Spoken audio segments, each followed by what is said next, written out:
Friends, good afternoon. Today our topic is what is secularism. In the previous chapter, you read about how the Indian Constitution contains fundamental rights that protect us against state power as well as against the tyranny of majority. The Indian Constitution allows individual the freedom to live by their religious belief and practices as they interpret, interpret these. In keeping with this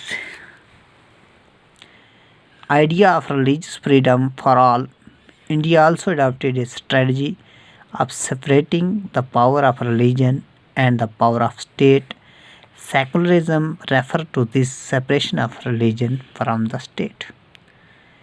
कहता है कि जैसा आपने previous lesson में previous chapter में पढ़ा था, Indian constitution के बारे में हमने पढ़ा था कि किस तरह हमें जो फंडामेंटल राइट, हमारे बुनियादी हकूक़ जो हैं वो हमें बचाते हैं, किससे प्रोटेक्ट किससे करते हैं, स्टेट पावर के, स्टेट की पावर से, और against the tyranny of majority यानी मेजॉरिटी की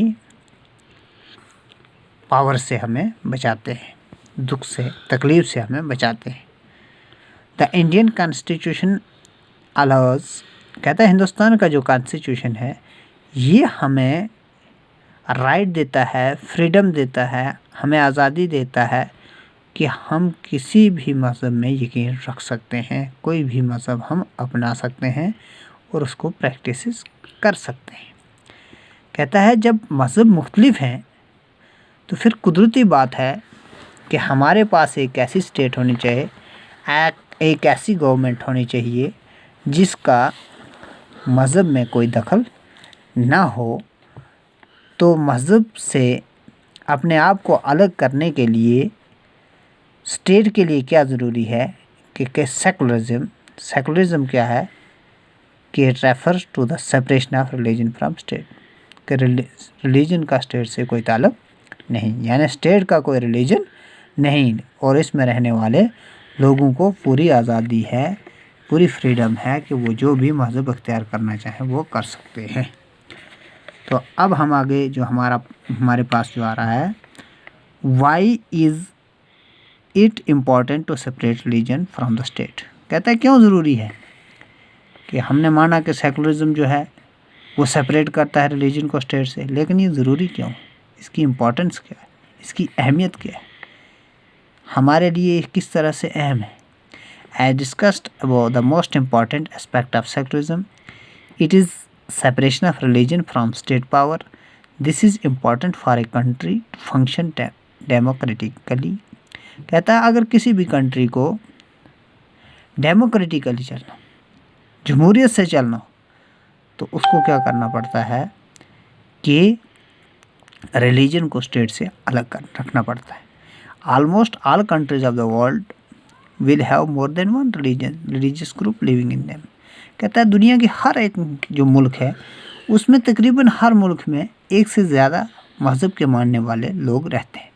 with in these religious groups there will most likely to be one group that is in majority.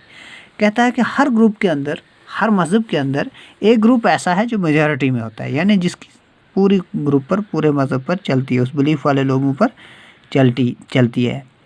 If this majority religious group has access to state power, then it could quite easily use this power and financial resource to discriminate against and persecute person of other religion। कहता है अगर इस जो एक majority वाला belief वाले लोग हैं, अगर इनकी हुकूमत आ गई रिसोर्सेज पे, मुल्क के वसाइल पे, तो क्या होगा, ये डिस्क्रिमिनेट करेंगे, ये ज़्यादा से ज़्यादा जो पैसा है उसको यूटिलाइज करेंगे for the benefit of majority of the people.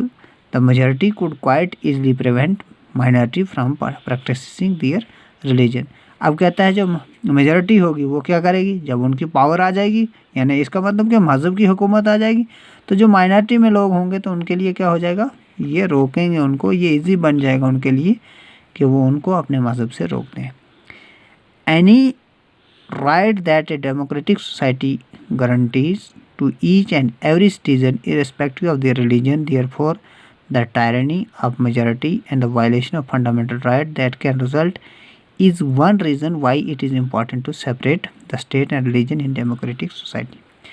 कहता है ये बहुत बड़ी वजह है कि स्टेट को रिलीजन से यानी पावर से जो रिलीजन है उसको स्टेट से अलग करना, यानी स्टेट्स की जो पावर्स हैं उससे रिलीजन को बिल्कुल अलग थलग रखना। क्यों कि अगर एक मेजॉरिटी किसी एक कौम की या किसी एक मज़हब की मेजॉरिटी होगी तो वो दूसरे के फंडामेंटल राइट्स को क्या करेगा, नुकसान पहुंचाएगा।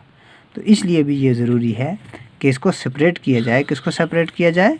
रिलीजन को सेपरेट किया जाए। किससे? स्टेट से। And religion in democratic society. Another reason that is important to separate religion from the state in democratic society is because we also need to protect the freedom of individual to exist from their religion, embrace another religion or have the freedom to interpret religious teaching differently। कहता है ये इसलिए भी ज़रूरी है कि हर आदमी के पास ये राइट है कि वो किसी भी रिलीजन को प्रैक्टिस कर सकता है, यानी कोई भी मज़हब वो अपना सकता है। इसलिए भी ये ज़रूरी है कि जो स्टेट है ये मज़हब से अलग हो, ये सेकुलरिज्म इसमें पाया जाए। You might feel that you dislike this practice within Hinduism and therefore you want to try and reform it. Who support untouchability. कहता है हिंदू में एक ख़ास तबका जो है वो सपोर्ट करते हैं किसको? अनटचेबिलिटी, यानी जो नीचे तबके के लोग हैं उनके साथ ना बैठा जाए, ना खाया जाए, ना पिया जाए। Then do you think that you would have easy task to try and change this? Even if you were a part of dominant religious group, you might face a lot of resistance from fellow members of your community. These members who have control of state power might say that there is only one interpretation of Hinduism and that you do not have the freedom to interpret this differently.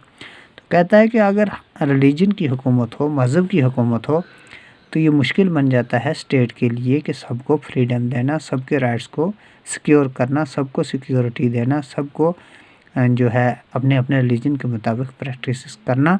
तो इसके लिए मेरे प्यारे बच्चों कि आपको हमें पता होना चाहिए, हमें मालूम होना चाहिए कि सेकुलरिज्म जो है वो हमें क्या गारंटी करता है। वो राइट हमें गारंटी करता है कि आप किसी भी मज़हब से ताल्लुक़ रखें और इसमें स्टेट का कोई दखल नहीं है। मुझे उम्मीद है कि आपको इस कंसेप्ट के बारे में मालूमात हासिल हुई होगी अच्छी तरह से। Thank you.